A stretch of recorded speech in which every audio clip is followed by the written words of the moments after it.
All right. Greetings, everyone. Welcome to Saber Academy again for,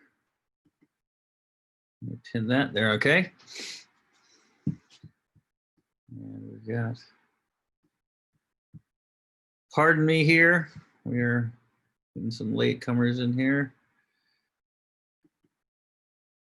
And, okay. All right, so, yes, welcome. We are here at the end of September, kind of moving into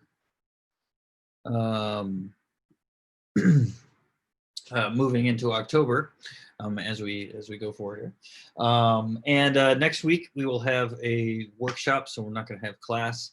That will be on how to adapt historical and other types of martial arts and stuff like that into lightsaber. So if you're coming from another tradition or whatever, and you're looking for ideas and stuff like that, or if you are following one of the systems out there, you want a little extra flavor for whatever you're doing, go ahead and tune in that way. Okay. So today we will kind of just go through. If anybody has any questions, we'll have a lot of time to do that. I wanted to make one mention of basically, we talked about this last time about how when you achieve a particular achievement in our system or whatever, that is not the end of your time there. That's actually just the beginning. And this kind of relates to back to what you would what people kind of like we call black belt, this misconception of black belt. Traditionally, black belt meant first step, and you were just beginning and all that stuff. It has since become like a master thing. But the reason I'm talking about this is because as we move through this kind of stuff, you're going to add complexity and sophistication to it, and all of that. And although we are playing with lightsabers and all of that, we are doing things that are real, right? We are doing the same things that I would do with this weapon here, right? Going up against somebody, right? Not terribly different, right? I would be a little bit more limited as far as two-handed, one-handed type of stuff with this kind of thing, but generally speaking, this is a really, really great stand, and this is why we've kind of latched onto this, is because it is a really good stand-in, because it's just essentially a stick with a handle, right? And that's about as basic a sword shape as you can get, and it's pretty universal. So knowing that these techniques are coming from somewhere, they're not just pulled out of thin air, right? Everything, hold on a second here. Again, okay. All right. All right, hopefully. Okay, look again, where was I here?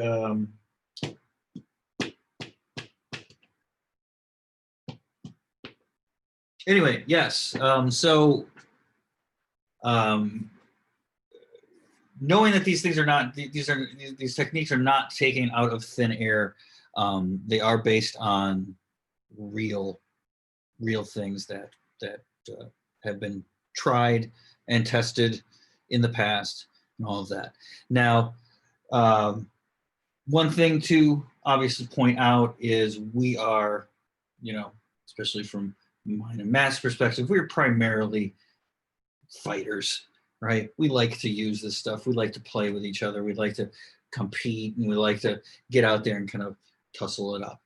All of this training, everything that we do from forms to drills to what have you, is basically just the just to continue that aspect of it, right? So we're not necessarily concerned with, you know, the kind of gymnastics type of beauty when we're performing our forms. We're looking just basically for biomechanical efficiency and all that kind of stuff. There's a lot of layers and stuff like that that you can bring to this from a performance aspect. So if you watch Damon Honeycutt and General Sun do his stuff, he's going to have a lot more refinement in that kind of set, because that's going to be much more prominent in what he's training. Like I said, we're more of the practical kind of guys. So if it works good enough, that's good enough for us. So there's all kinds of levels that you have that you can take all of these things. So for example, you have the Shicho form, right? Now, I took basic pieces from a number of different sets, a number of different weapons. Most of them were military in nature, two-handed, and all of that. The reason we did this, or I did this, is because, you know, we were kind of moving with the canon, right? So this is the first form, and historically, weapons used like these, you know, like swords and all that kind of thing, would first have been used, you know, kind of in that setting, and then as well, we don't really know, but you can see in the evolution of certain systems that it makes sense taking them from the first time that they're organized is that they're organized in a military setting, right? And then they're organized in another setting, stuff like that. So the basic premise of that set is universal pretty much to all weapons. Now there is, I'll show you here with this one-handed Jin. You can see a little bit what I mean here by that. But if I'm taking downward strikes, right? There. Doing your cross strikes. Right? And then doing your upward strikes. There. Now that's a pretty universal type of thing, right? 4 directions and all of that. Now I didn't bring a stick down here, but I won't turn it on and we can use this as a stick. I have often talked about a weapon called Biangun, which is, or Biangan, how you say it, which is a short stick, you know, sometimes called a whip. And the first kind of exercises that we do are these types of exercises, right? Going across, going up, and then down, there. So you can see the basics can be universal even between weapons, and even between types of things. Because what we're really talking about here, whether we're talking about a short stick, whether we're talking about a sword, even we're talking about a one-handed sword, right? We can talk a little bit about how you take one-handed stuff, how you do two-handed stuff one-handed, right? So if I don't have enough saber to hold on to when I'm doing this, let's say, I only have that.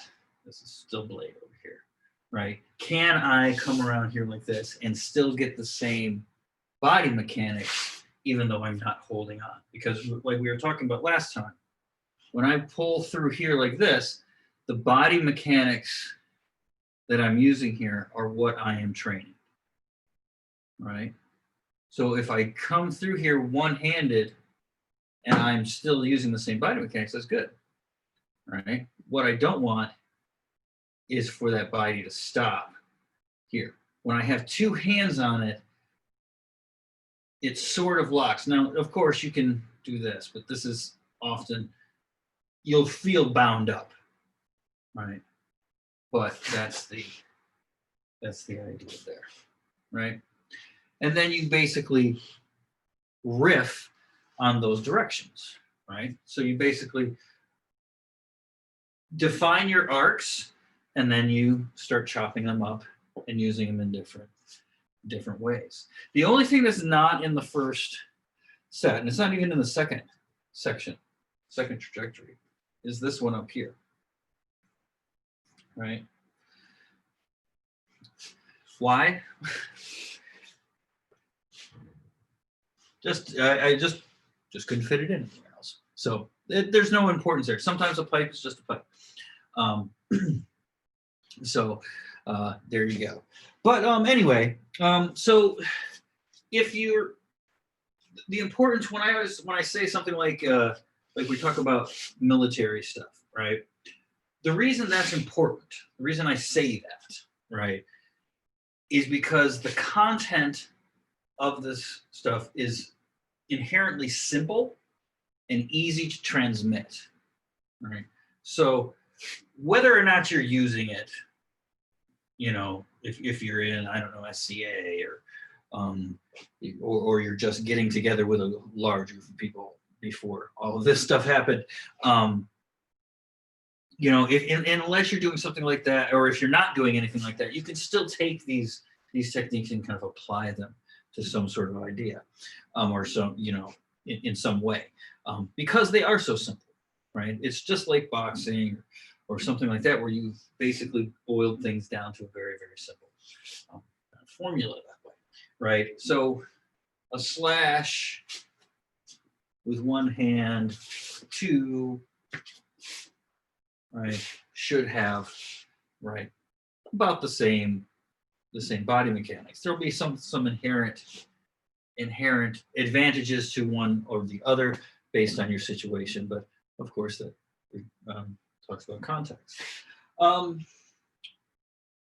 So now, if I'm talking about taking this, right? So we have a couple of different ways that we can do one-handed and two-handed type of things together, right?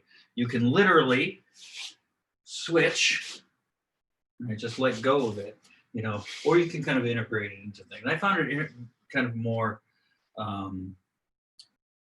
advantageous to try to integrate it a little bit so that you feel a little bit more free with it rather than kind of one versus the other. So the first easy way to start getting used to, you know, using one hand, you know, with two-handed techniques is just releases. So as I'm taking this around here like this, I'll just let go with this hand here. And then as it's coming through, I'm going to grab it again. There, right? Here. Now that can also help you train, right, a kind of proprioceptive sense, right? So that I can always grab the pommel of my sword, no matter where it is, no matter where it's going, just as if I was going to touch the bottom of my hand, right? And that comes from training with two hands on here, right? I train here like this. My body is going to know, based on the position of all my joints that it's keeping track of, that I can, with my eyes closed, always grab the pommel, right? I always know where that is because my body can sense where this hand is in relation to this hand, right? And then the visual cue for this becomes less important, right? Now it's always going to be somewhat important, but that's something to keep in mind. As we're moving here, I take off, I come back, here like this, right? Now, the other way to do it is to do two-handed releases as you strike. So as I'm here like this, I can release out like that, right? And that can do that. Now that's going to train another kind of feeling. If you go from front stance or attack stance into do-back rider, that's where you're going to get that particular motion, right? Okay. Totally acceptable, right? You could do, right, whether it's here,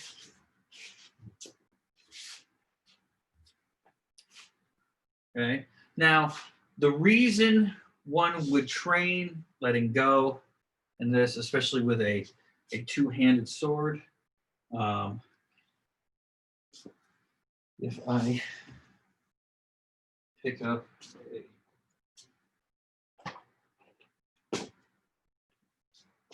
a European style sword here like this, right? One of the things that we do in the bind, especially in European longsword, right, is grapple, right? We're within range. We can grab the other person's weapon. We can grab the other person's arm. They can do the same to us, and then we can wrestle. As long as we have their blade and weapon kind of kept at a at a good, you know, kind of together while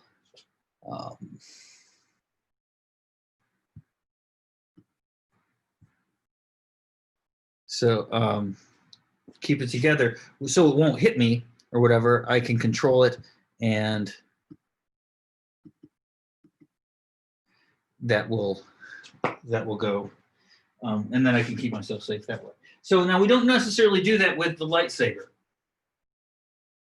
all right, because certain, you know, in the competition rules, we're not allowed to grapple, just because it's a little hard to arbitrate, you know, in that way, and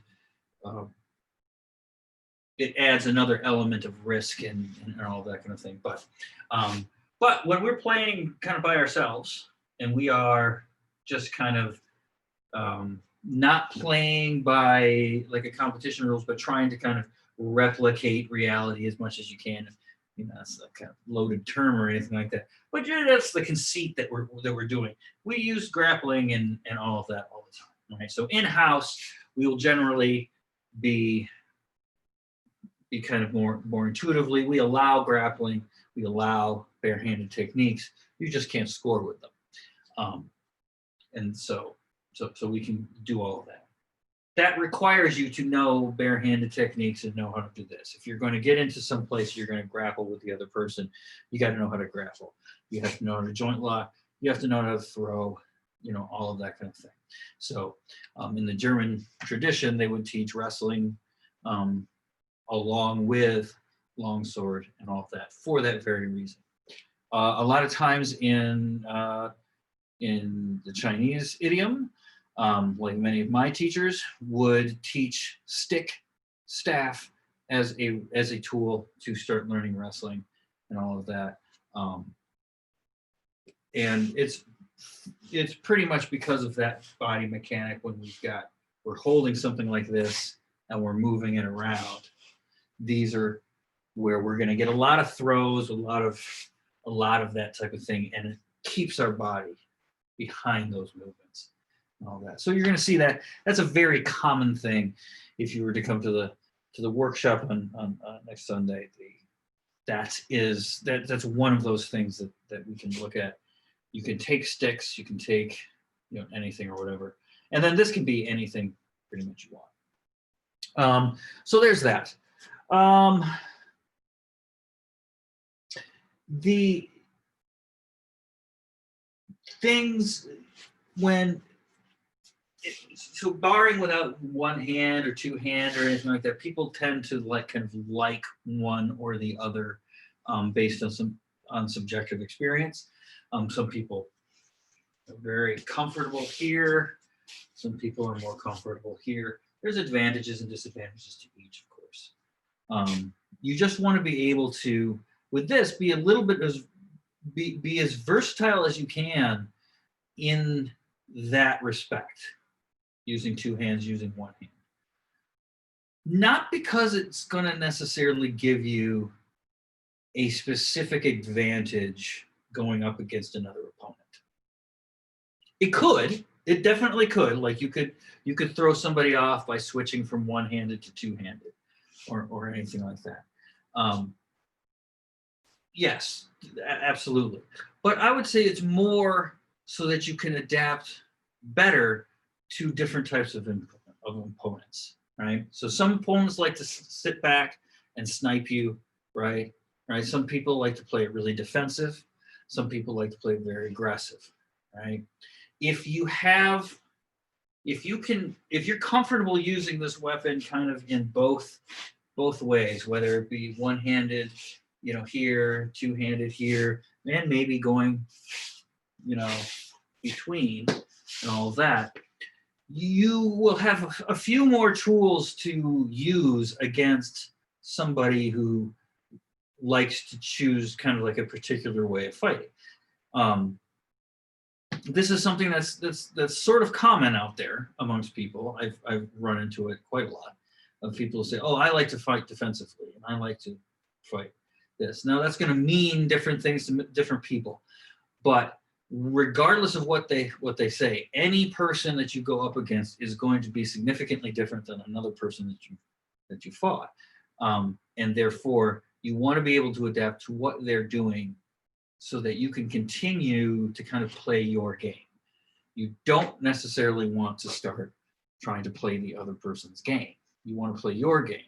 So just make your game as expansive and adaptable as it can be. And then you can more easily dictate the terms of your engagement that way.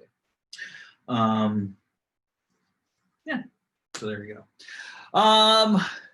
All right, we can see. Does anybody have any questions or comments? Something doesn't even have to be related to anything like that. James, you got something. What you got? All right. So I come from Filipino martial arts, primarily one-handed. What are some techniques for going from one-handed to more two-handed? Okay, so to get used to the two-handed thing, the first thing is just try to keep your hand on there, right? Now, waist movement, hip movement, shoulder movement, all of this is very, very important, okay?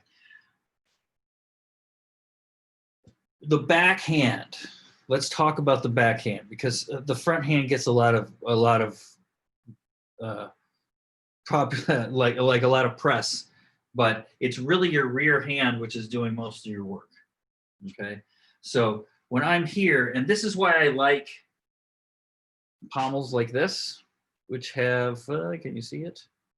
Which have a little bit of a lip, it's in here like that, because I can kind of grab onto it that way. So 1 second here.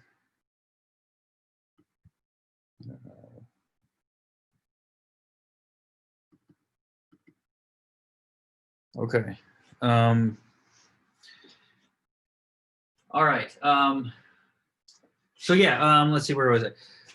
Okay, we've got the pommel here like this, because we want a little bit of space in here. What I'll usually do is I'll put my middle finger kind of in it that way, and hold it here. So now that way I can kind of get a ball joint kind of feeling going, right? The temptation, especially when we're going from one hand to two hands, is to bring it into here and bring it too far up like this, but have about at least 2 of your fingers hanging off. That's what I would recommend. I mean, obviously it's to comfort, whatever feels the best for you, right? As I'm here like that. Now, when I've got that, let's see if I can get a good angle by which to demonstrate this. Roll up these sleeves. the problem with getting too into the universe here. Okay, so we're here like this. Now, when I go here like this, you see I can rotate. It rotates in my hand. I don't let go necessarily let go like this. I'm just doing like this so you can see, you know, as I'm going here like this. So when I feel it, right, it's not just like this. You're not just kind of confined to around here. Okay, I can actually move it pretty far around. And then as I go further, I'll even switch that hand here. All right, but that's not yet. Okay, but so as I'm going here like this, like Sarlacc sweep like this, right? Backhand here like this is kind of hanging off, but it is the power hand. So that's why I like these things, because right here I can hook into it, right? And then that's where I'm getting a lot of this. So basically I'm going to be holding it out here like this, right? And then I can maneuver it all the way around here. And then this hand right here is my guide. This is our sight. This is the one that's going to bring it to the target. So this hand brings it to the target, and this hand powers the weapon, right? So that's another reason why a lot of the Chinese arts, when you start weapons, start you off with stick, because a stick trains the body mechanics that can be then translated to each of the other weapons, whether they be long weapons or short weapons, even soft weapons. So even ropes, chains, and that kind of thing, the wielding of those things is very similar to a stick. In fact, as you get it going, right, it will pop out, and as you keep it going, it will hopefully stay straight. So those are so when you get used to these particular mechanics, that's how it goes.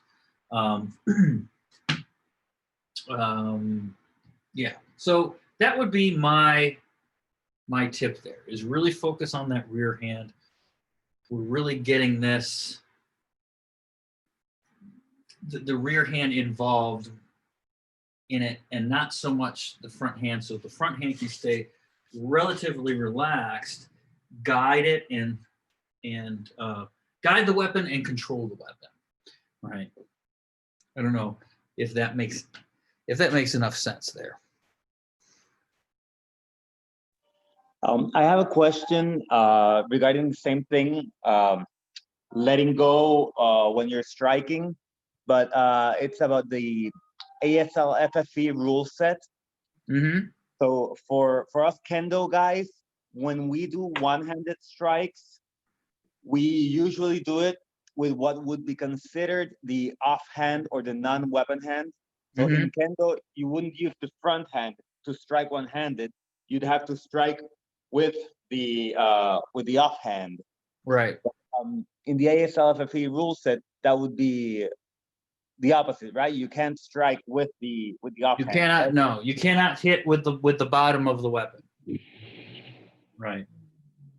Yeah, because of the control aspect of it and all of that. So yeah, you have to, in ASL FFE, the dominant hand has to be on the saber. On the saber. Okay. Yeah. But in terms of training, it's completely valid to train, Yeah, it is. It is.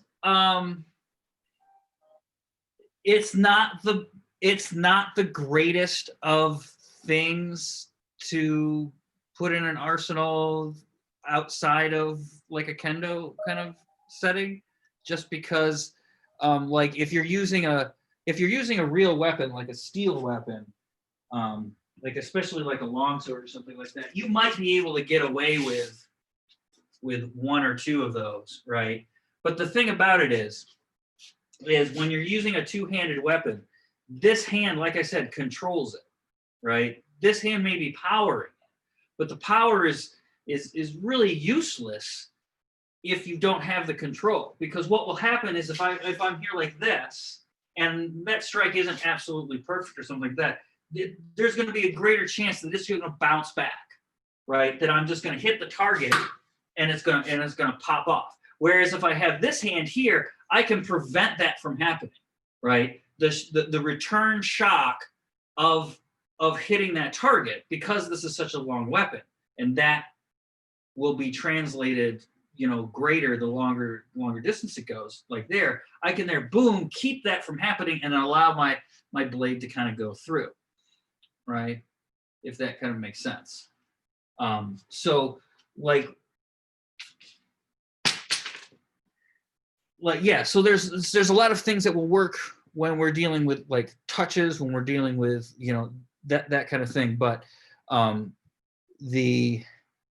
yes, you can do that, right? And I know in like TSL or whatever, it's perfectly legal, to the point where I think some people are like make sabers that like have the guard down here so they can hold it out like that. Which is kind of strange, but hey, whatever floats your boat, right? Yeah, it's catered to the game, not necessarily to the technique. Exactly. So Yeah, right. Yeah, exactly. Yeah. And that's that's not necessarily a bad thing, right? Like fencing equipment is all tailored to the game. We're gonna have stuff that's gonna be tailored to our game, right? This stuff is kind of tailored to our game. Our game is probably a little more varied, but that's about it. It's gonna be there. So I mean, yeah, and technically within universe, yeah, sure, this is a lightsaber, so you don't have to worry about anything like that. So yeah, whatever you do with it. I will say this: there's not that many like martial arts sets that have a lot of these techniques in them. Correct. I don't know if it appears in any European manuals. It does. It does in Fury, but it's an anomalous technique. It's an outlier. Yeah. A lot of stuff in Fiore is stuff that can be used in like very, very specific situations and things like that. He's full of crazy tricks. Yeah, right. Especially his basic technique. Yeah. I had a couple questions, Chad, Sure. and you're kind of sort of already speaking to the things I like about TPLA is the fact that even though we're adapting to sports rules when we have to, the emphasis first is to treat it like it's an actual historical martial art, and I love that. And so as we're seeing a lot of stuff, that's practiced in sports is adapted to the game and is no longer blade true. That being said, you mentioned some unarmed stuff, and I'm wondering if you guys had ever, at least even as a thought experiment, play with the idea of creating your own Tros Kasi or Ikani or something along those lines to complement the bladed stuff. Yeah, of course. We've got lots of barehanded stuff that we can use as well. The the thing with barehanded techniques, wrestling and that kind of thing, they're very distinct from weapon arts. So whereas like the skills from each can definitely help the other, there's not a ton of need to include a lot of barehanded techniques when you're learning weapons. No, I was just thinking more as the creative piece to create, sure, for the sake of making it more full, complete martial art, mythical as it is, Yeah. So that's what I was getting to, is that we haven't come around there because there's not a great need for it. As far as that, most of my teachers consider each weapon a different martial arts style in and of itself, complete and whole, right? The idea this idea of complete martial arts, I believe, is a very, very modern one that has like all of the things in it. Because before, the whole idea of martial arts as a thing was not the same as what we're thinking of it now, right? It almost didn't exist, like martial arts as a thing. There were martial techniques and stuff like that, but the idea that there would be a martial artist is kind of weird. You're either a soldier, or you're a military Yeah, I was guy, thinking more of, and you're bodyguard. absolutely right, even in Japan, but they did end up with, when you look at, going into the Edo period, compound curriculums. Yes. So if you were the, the rich guy, you had the rich kids, you sent them also go see the bow guy, go see the spear guy, go see the sword guy, and you end up with a a composite curriculum. Oh, sure, composite curriculums and all that stuff. Like my martial art is Masha Tongbei, which is about that. It's about taking these things. That idea of Tongbei, of a kind of a more complete soldier, kind of originated Ming Dynasty from a guy named Qi Ji Guang, who the reason he came up with these particular things, he resurrected a couple of old weapons, and he came up with some new techniques and all that thing. It's because he was in charge of fighting off these pirates, and that he didn't have guns. They wanted guns, they wanted gunpowder, they wanted ships, but the government didn't give it to them. So they had to do with what they could. So they had to train mercenary troops. So they had to get farmers and all of this stuff, and then teach them how to fight and teach them how to be in battle and all of that kind of thing. And so he wrote a whole book about how to train soldiers, right? Which, is kind of a novel thing for them, because they had a hereditary military structure. So you learn this stuff when you were in a military family and that kind of thing. But so composite martial arts, all of that kind of thing, those are extremely common. I mean, I would dare say that any historical, training regimen or something like that is a composite of something, right? Because of this idea that each thing is a kind of separate thing. The people that teach it, I know you usually hear about. I mean, it depends on where you are, and all of that kind of thing. I mean, Meyer is a very, is a composite type of thing. You have several different weapons. So is Fury, for that matter. Yeah. So, but then again, what are the original intents of these authors and of these arts and stuff like that? Is it that the intent was that these were to be taught and a single student was to learn all of them, or was this, oh, well, this is just our curriculum, you can take any of these if you're interested? Yeah. There's a lot of questions. A lot of layers to the onion historically.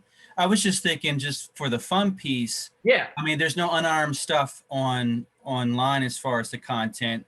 And I was just wondering if you guys had ever toyed with the idea. I mean, staying gross motor, nothing super complex. Oh, sure. But just the fun to flesh the thing out. And dare I say it, maybe edging a little bit into some more practical value as far as personal protection. That's a thin line you got to walk. But just a thought. I was just wondering if you'd ever toyed with the idea. No, absolutely. Of course, Terrace Kasi, all of these things, come up time and time again. It's a fun thought experiment, even to think about building the syllabus for it. Oh, absolutely. It definitely is. And it's, definitely kind of, comes in there. But we don't have anything out, of that out like that. If we do anything like that, it will probably first reside in the upper levels and then kind of maybe trickle down or something. Sound choice. Yeah, but there's a lot more that can happen when you're dealing with barehanded. That's the thing. So there's a little bit more chaos, a little bit more risk. Look, I used to you know, fight all the time. And I stopped the barehanded stuff after a while because I really, really like putting a steel cage on my head and, you know, all of that kind of stuff. Because, you know, getting hit in the mouth sucks. Yeah. You have headgear, whatever you got on your head. Yeah, it just, you know, I got root canals and caps and all that kind of stuff because, you know, well, that's just that's just what you get when you Sure. fight a So lot. there's a point when pain no longer serves us. Right. So, you know, so I like the fencing and I like the weapon work because ironically, I don't get as injured. So there you go. go figure that one out.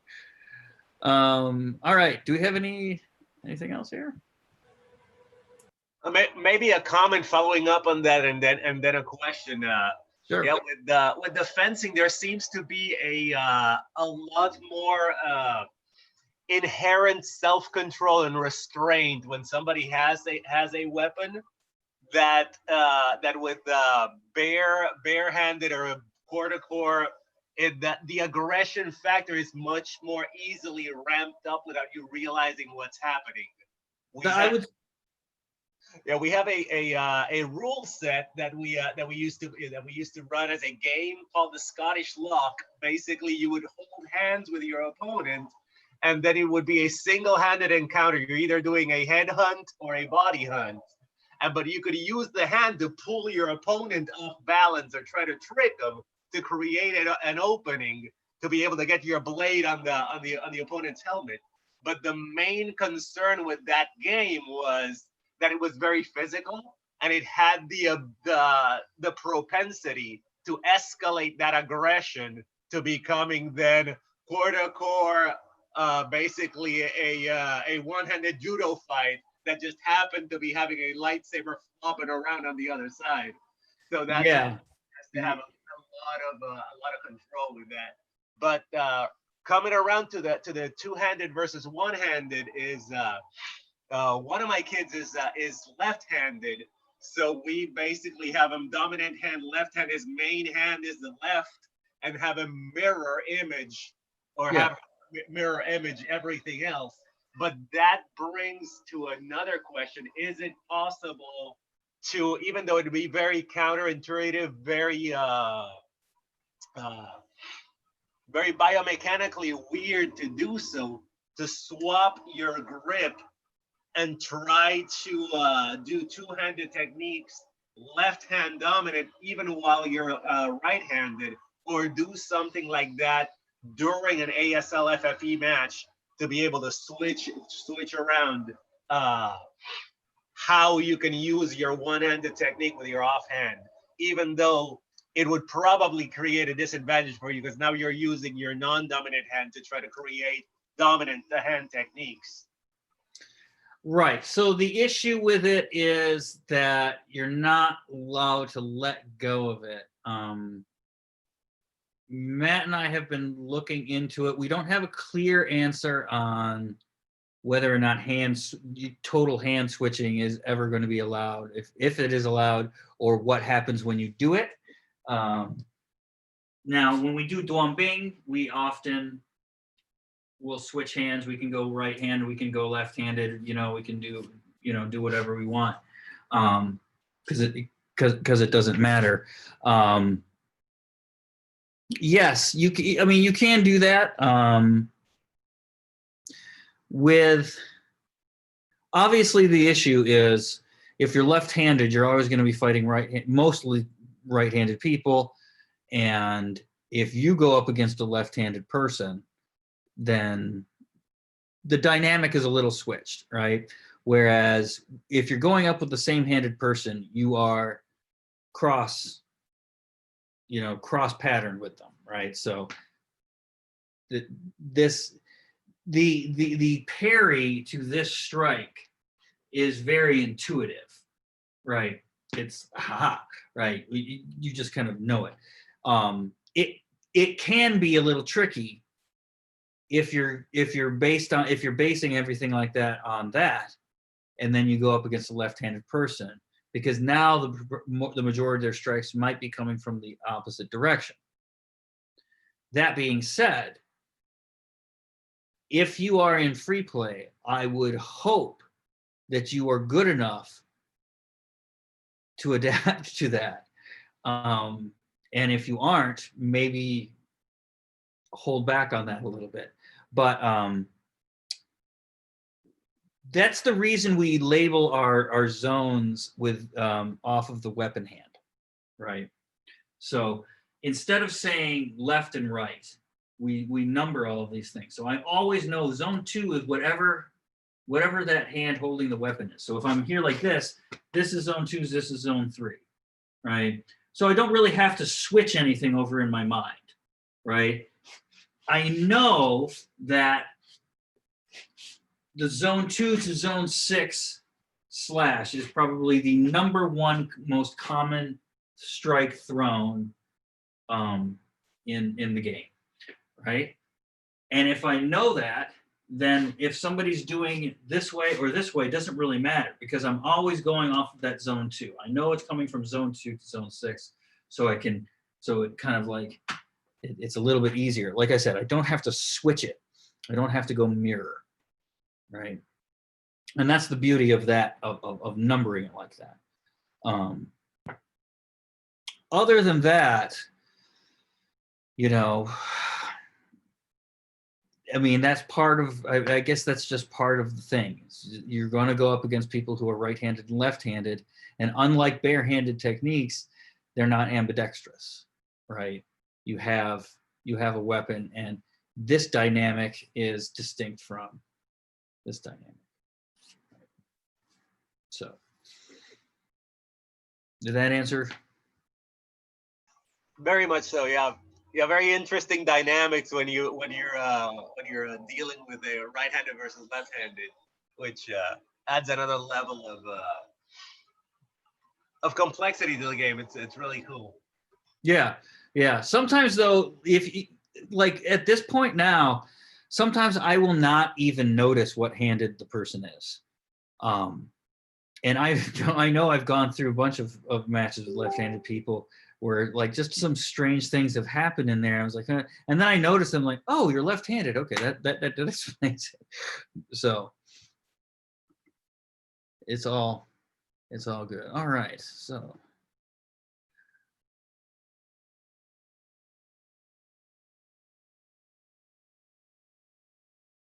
Yeah, we've got a comment on the live chat here. Retired pro boxer here can confirm sucks. I assume he's talking about being hit in the face. So yes, if you take anything away from today, getting hit in the face sucks.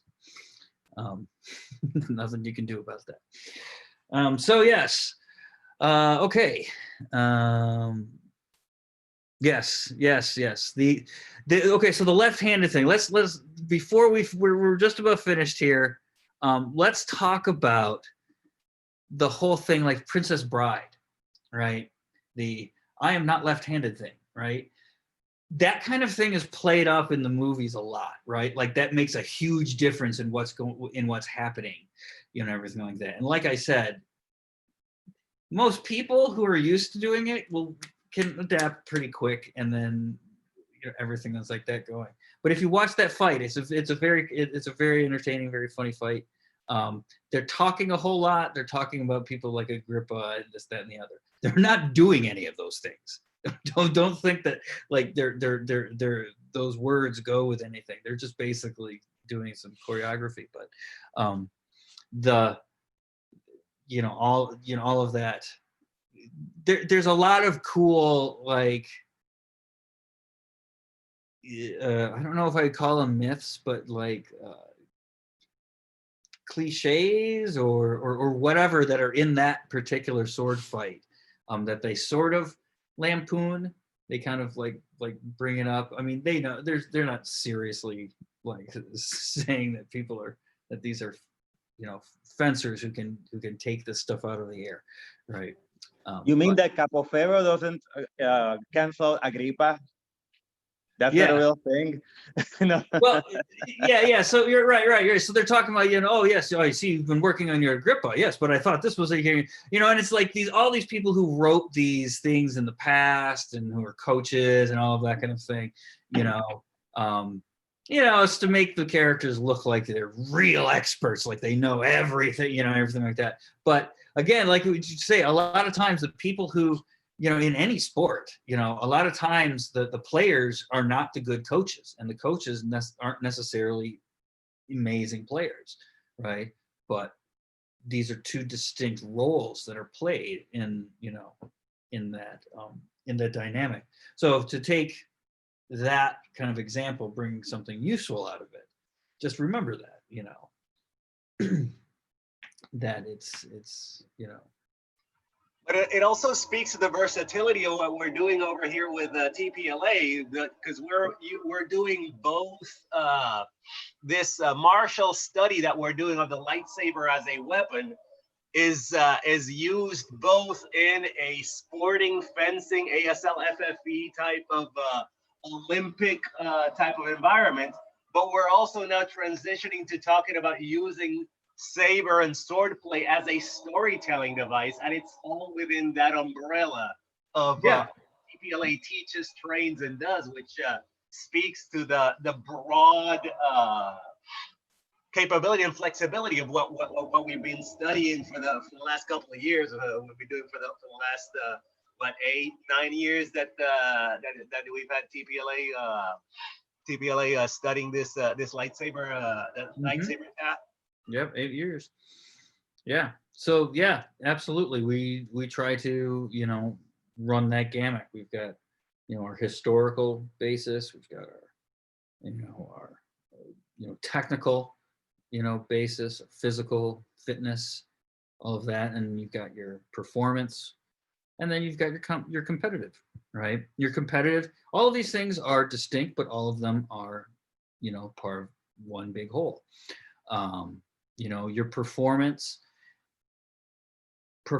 and I'm going to be doing a piece on this soon, but we have that saying, Hua Tuan Xin Tui, which means, flower fist, embroidered leg, looks good, but is no use. So, it looks pretty, but you can't fight with it, essentially. That's how it's usually used. However, we've talked about it. We can make somebody a relatively competent fighter, somebody who's able to defend themselves in an altercation, well enough, within a few months, 6 months or something like that. But for somebody to really perfect the flower fists and embroidered leg, these fancy, beautiful women, it takes lifetimes. Right, far longer, far more energy, far more, dedication and stuff, put into that. Because again, like we're saying, we can get, as fighters, we can get away with a lot of slop, right? It just has to work well enough. It doesn't have to be perfect. It just has to work well enough, right? When you're doing like wushu, you're doing, floor gymnastics and everything like that, it has to be perfect. That's the whole thing. Perfect. So there's a dichotomy there. We don't want to downgrade any aspect of this, right? The historical, the technical, the, pedagogical, and the competitive, they all kind of give us something here. We're lucky that we can study all of these things together, right? And these can be our main focus that way. But yeah, so whether you're doing it for performance, whether you're doing it for this, whether you're just doing it for fun, you're just at home following along, and you just got a lightsaber and you want to swing it around, that's great. Everybody's, don't let anybody tell you otherwise, because as we can now see, life is really short, and anything can happen. So enjoy it while it lasts. All right, so let's see if we have anything on the YouTubes. Yes, in combat, it doesn't matter how you win it. In survival, yes, definitely. Weapons do not win battle. Your mind, well, weapons sometimes do win battles. Hence our reliance on them. Let's never really. We like, as martial artists, we like to say that, you know, oh, the weapon is nothing without the person, but you know, the person is a lot better with the weapon. That's what these are for. We always have to remember that they do serve a purpose. They're not just accoutrements. So yes, use it as a tool, use it as something like that. But you know, I really don't care why, right? You want to fight in TSL, you want to fight ASL, you want to fight, you know, in any league out there, great. You want to do choreography and show off your costume, great. You want to hide away in a secret location and just work on this stuff, great. I'm glad you're doing it. So, all right. Do we have anything else here before we sign off for the afternoon? All right. Well, thank you to everybody who showed up here. Thanks for everybody tuning in at home. We will be off next weekend. I'll try to post what we're going to do here, classes going forward. We've got some stuff coming up that we will bring you up to date on, but otherwise, big workshop next weekend. If you're interested, go check out on Eventbrite. We'll if you're on Facebook, go ahead and check that out. Like, subscribe here. We'll put out as much as we can on that. Anyway, so I will leave everybody there. Thanks everybody for coming in. Patience, practice, perseverance. Happy sabering.